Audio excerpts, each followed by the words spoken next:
are not a lawyer now. Please respect your profession. Then you are now here as what? Honorable Minister, for the respect of your office, we were informed today at 11. I was somewhere on a certain duty. So you have noticed. That's why you are here. So proceed. Thank but you. I take you as somebody who has knowledge. Yeah. Remember, you can go family member.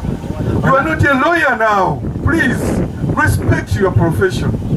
You think if I take a complaint to the law society now that you appeared like that and made a representation, do you think you can remain on the practicing law?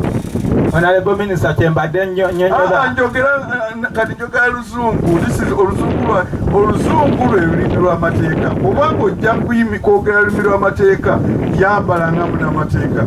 Obanga ozenga member wa family then kyogere then manyi neme kutwala mu category gy'omanya obulungi gye wasomerera. Immediately get your detail to get him arrested. It is clear that he is a trespasser.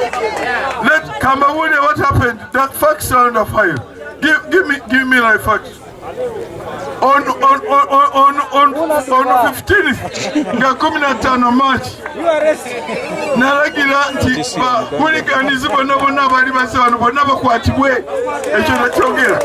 Hooligans bonna bakwatibwe. Ekyokubiri kiri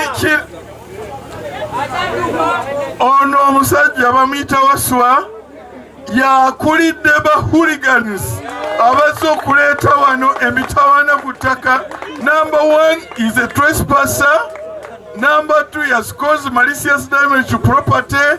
Number 3 has used forceful entry to commit a crime. RDC ono mukwate n'abantu abalala bonna abaleese emitawaana wano wonna bonna basalira okusinga ku